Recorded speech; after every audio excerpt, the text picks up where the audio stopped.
မင်္ဂလာပါရှင်မင်းကိုကျိုးတွေလက်ပတ်တွေပဲပြနေတော့ဆွဲသီးမရှိဘူးလားတဲ့မေးကြသူလေးတွေပေါ့နော်ဒီမှာဆွဲသီးလေးတွေရပါမယ်နော်ဒါဆိုရင်2လက်မနီးပါလောက်ရှိရနော်1လက်မခွဲကျော်2လက်မနီးပါလောက်ရှိရဲသူဆိုစိမ့်ဝါလေးပေါ့နော်အစီလေးတွေဝင်နေတယ်ဒါလေး2000နဲ့ပဲယူပါနော်ဒါလေး2000နဲ့ပဲယူပါထူတယ်နော်အနာလည်းလုံးဝဘာမှမပါဘူး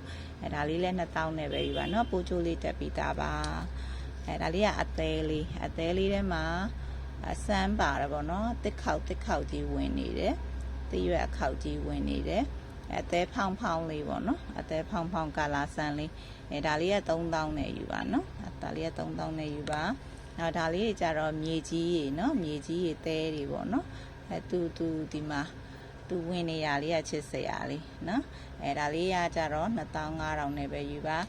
တလက်မခွဲကျော်2လက်မစိုက်လေးတွေပါနော်ဒါကြတော့လက်ဖက်စိမ်းလေးထဲမှာတစ်ခေါက်လေးတွေဝင်နေတယ်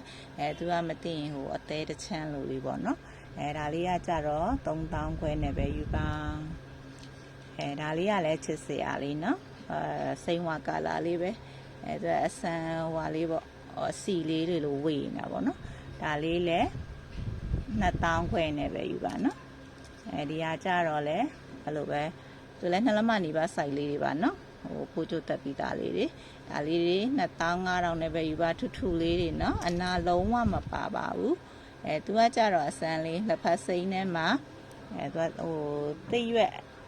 လိတ်လေးပေါ့နော်တိတ်ရွက်အလိတ်လေးဝင်နေရပါတိတ်ရွက်အလိတ်လေးလားအကောင်တကောင်ရဲ့ဟွာလာမသိအတောင်မှလာမသိဘူးပေါ့နော်မင်းလည်းသိချတော့နားမလဲ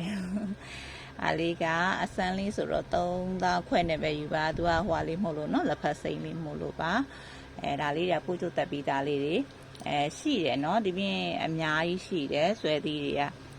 ဒါလေးတွေလောလောဆယ်ပြပေးရတာပါအကြိုက်လေးများတွေ့ရင် CV တို့ကြွခဲ့ပါ99686တို့လည်း Viber နံပါတ်တို့လည်းဆက်သွယ်ပြီးတော့ဝယ်ယူနိုင်ပါတယ်နော်အားလုံးကျေးဇူးပါ